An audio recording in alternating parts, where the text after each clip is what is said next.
Здраво и добро дојдовте уште едно видео, каде што ова видео ќе го разгледаме малце подетално кариотипот на човекот, односно кариограмата. Сега да напоменеме дека кога прв пат го истражувале не биле сигурни колку хромозоми има, не знаеле дека има 46 хромозоми, бидејќи мајмуните имале 48. И сега тоа било многу збунка, бидејќи некои хромозоми ги броеле два пати, некои не може да ги видат и така натаму. И бидејќи не бил организиран светот како што е денеска, значи со интернет, со сите статии и вака, научниците се многу поповрзани, него секој од нив различно се истражувал и различно ги бележал. Например, некои ги бележале со бројки, некои ги бележале со букви и така натаму. И со тек на време кога ги виделе резултатите помеѓу различни истражувачки групи, се било измешано, не знаеле што е што. И така да после дошле до договор како ќе се бележат, како ќе бидат символите, како ќе биде номенклатурата во медицинската генетика. И колку хромозоми има, и дека имаме 46, бидејќи ова сега дека слика што ја гледате е прилично чиста, но они секогаш не добивале вакви чисти слики, него било еден хромозом бил под него и сега не знаеш дали си еден или два, бидејќи е скриено. Добро, сега ќе разгледаме некои символи и номенклатура во медицинската генетика. Значи, првин ќе видиме, односно, ајде да отстраниме оваа сликата. Добро. Значи, буквите А до Г се користат за означување на хромозомските групи. Значи, хромозомски групи ќе ги разгледаме на кратко, но всушност тоа се групации на хромозоми. Значи, ова е А, ова е Б и така натаму. Додека броевите од 1 до 22 се користат за автосомните хромозоми, како што може да видиме, овдека имаме 5, имаме 4, 12 и така натаму. Значи, броевите се користат за автосомните хромозоми, а X и Y се користат за половите хромозоми. Диагонална црта се кога се одвојуваат мозаицизми, рековме уште во некој од првите видеа, кога имавме некоја клетка и која на првите делби или од почетокот, самата си започнала со развила Даунов синдром или при некоја делба не добро се распределиле хромозомите, например овдека и ова има сега 47, ова има 45, значи ова нема да успее, и овие двете ќе си имаат 46, и ова рековме дека ќе биде од прилика 33% мозаицизам. Но интересно е дека според денешни истражувања што ги знаеме, пресметано дека 25% од сите луѓе на планетава имаат мозаицизам. Сега важното е што сега ако идеме подетално, скоро сите луѓе имаат, но тие проценти не се важни на колку е застапено во организмот. Значи 25% од луѓето имаат мозаицизам, ама колку од телото нив им е со различен број на хромозоми е важното. Например, како што рековме, ако се случи во таму втората делба ќе има 33% Даунов синдром. Но важно е на кое ткиво ќе се јави, дали ќе се јави на кардиоваскуларниот систем, дали ќе се јави на нервниот систем или слично. Сега можеби ти на раката, на кожата, некаде некоја си клетка, една клетка од целиот твој организам, значи ти имаш 150 трилиони клетки и сега една клетка некаде во раката на кожата, скриена некаде под ткивото, има 47 хромозоми. Значи тоа е 0,0000001% Даунов синдром, што е ништо. Значи тие најмали проценти не ги земаме во обзир, бидејќи не можеме да ги детектираме. Би требало да направиш анализа на сите хромозоми од сите клетки за тоа да го забележиш, но едноставно поголеми проценти ги идентификуваме, значи преку крв се земаат анализи, се гледаат некои маркери и слично. И ова е многу интересно, тие 25%, значи секој четврти човек што го знаете има некој поголем степен на мозаицизам, но сега зависи, како што реков, во кое ткиво е зафатено, кој органски систем. Со плюс и минус се бележи, например, дали може да се стави пред хромозом или некоја група, например, тука пред некоја група, значи се става дали има нешто екстра или има нешто минус. Значи, ако е минус, ова, например, би го немало. Ако оставивме плюс, тогаш ќе има уште еден, кој спаѓа во петата група. Сега, прашалник се користи кога има нешто непознат хромозом или непозната група. Звездичка кога нешто се објаснува во легенда, значи бележи со звездичка и понатаму даваш објаснување за зошто тоа си го забележал. И овие се некои термини, значи АЦ е за ацентричен хромозом, ЦЕН е за центромер, кај се наоѓа дицентричен, значи трицентричен, Х за секундарна констрикција, секундарно стеснување, мат за мајчино потекло, на пример овој да речеме дека е мат, а дека ово е пат. Интересно, мат, пат. Значи мат е за мајчино потекло, пат е за потекло од татково потекло. П се користи за краток крак, Q за долг крак. Значи овдека ова би било P, ова би било Q, зашто овдека да речеме дека е примарното стеснување. Така, значи имаме краток крак, имаме долг крак. R е за ринг, односно прстенести хромозоми. Те дали спомнавме дека ако имаш хромозом кој теломерот се наоѓа на крајот, може да се слепи самиот со себе, така со другиот крај и направен ринг хромозом. Значи тие се, за тоа се бележи Р, С за сателит, значи ако има, сега не можеме тука да бараме. Т е за транслокација, на пример некој регион, овдека да пример ќе обележиме со црвено, од овој хромозом се пренол на овој дел. И сега кога ќе го забележиш, тука ќе бележиш Т, дека се случила транслокација. Други термини кои ги имаме. Изохромозом, тоа е кога имам исти некој си хромозом, кој е екстра, всушност, инверзија и ендоредупликација, тие се термини за кои ќе збориме понатаму, нема сега да се задржиме. Сега ќе го разгледаме подетално кариотипот, односно кариограмов на еден хуман кариотип. Ајде да ги избришеме овие линиите. Добро, ајде да започнеме. Значи првата група е А групата, значи ова вдека, ајде да земеме подебела четка усвари. Значи ова е А групата, кои ги опаќаат првите 3 пара на хромозоми, кои се најголеми. Значи овие можете да видите се најголеми. И најчесто, као што можеме да видиме, се наредени некако како аптекарски шишиња, на цело време стануваат помали и помали, освен некаде има отстапување од тоа правило. Но добро. Значи првите 3 се најголеми, каде што кај првиот и третиот центромерот е поставен медијално. Значи кај овие е поставен медијално, првиот и третиот. Значи овие се метацентрични. Значи овој е, како да го бележиме, овдека метацентричен и третиот е метацентричен, додека вториот е субмедијално, значи скоро медијално, значи он е субметацентричен. Исто така првиот хромозом, да земеме како друга боја, треба да содржи секундарно стеснување одма под центромерот. Значи секундарно, сега овдека на слика не се познава баш, ама има некое секундарно стеснување под центромерот.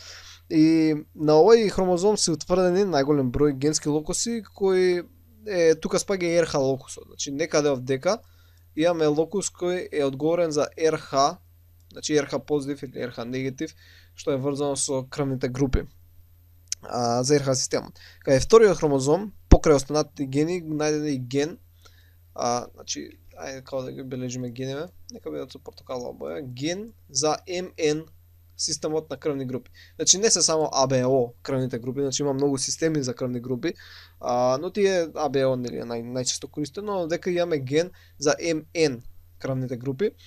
И во третиот хромозом, третиот пар на хромозоми, имаме два генски локуси одговорни за синтеза на многу важни ензими. Значи ЕНЗ ќе пишам. Сега имајте на ум дека ова не се сите откриени делови кои се наоѓаат во дадените хромозоми. Ние знаеме многу повеќе, значи кои се функциите на секој хромозом и каде точно се наоѓа тој генски локус, например тука, таму, па овдека има некои алели и така натаму. Од секој, значи знаеме многу информации, него овдека во ова видео едноставно само ќе се познаеме општо со некои си прераспределби на дадени функции. Значи тоа беше А групата. Сега да преминеме на некоја наредна група, сега ќе преминеме на групата Б. Значи како што идеме поред, ова е група Б. И овдека секундарното стеснување е поставено субмедијално. Значи овие се субметацентрични.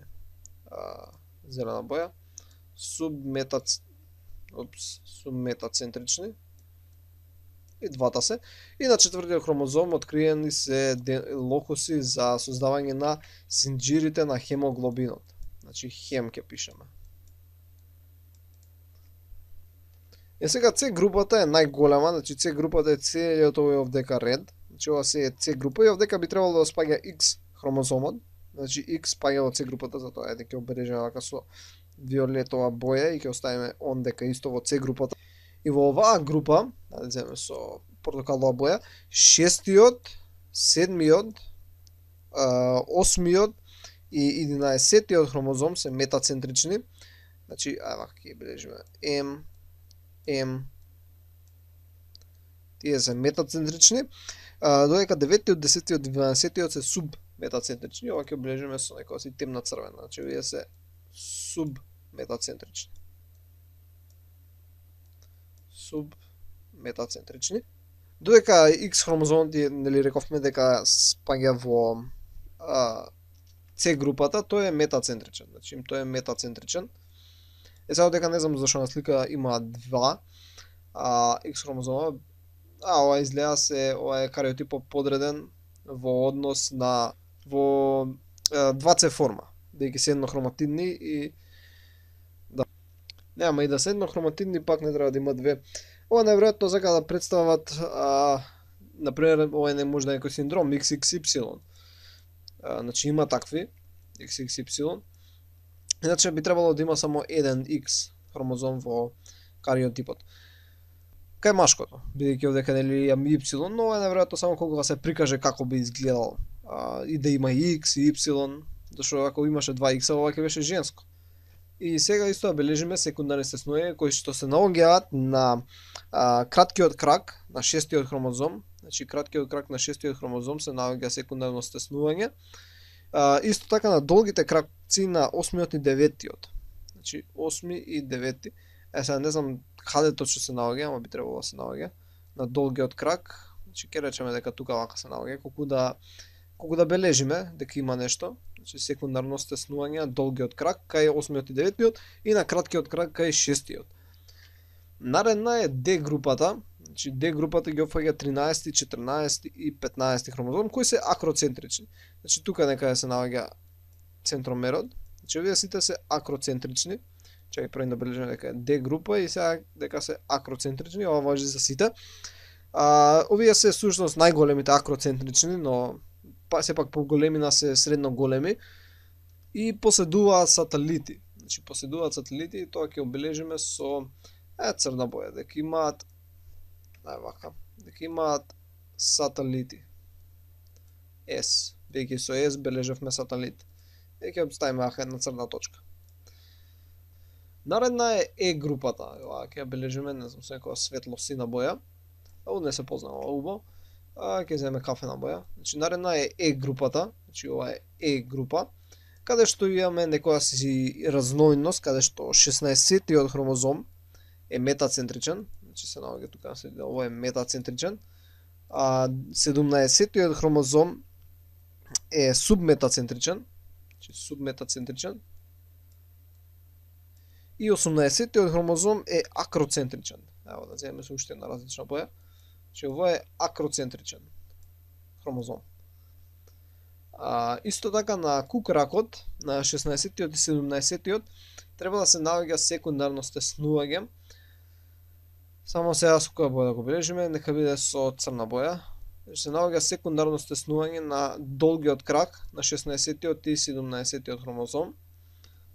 Секундарното стеснување обележавме со Х, значи ќе ставиме тука едно Х. Значи 16-тиот хромозом има генски локуси кои се одговорни за ензимот ацетилтрансфераза кој врши хидролиза на, односно естерификација на холестерол во крвната плазма, а на 17-тиот има специфично место за генски материјал кој го препознаа аденовирусот. За наредна група ни е F групата која ги опфаќа 19-тиот и 20-тиот хромозомски пар. И овие двата се метацентрични хромозоми, значи овие двата се метацентрични, со М ќе ги бележиме. И се смета дека на 19-тиот се наоѓаат генски локуси кои ја одредуваат чувствителноста кон полиовирусот. Значи на 19-тиот кон полиовирусот. Ќе пишеме пол. Точка вирус.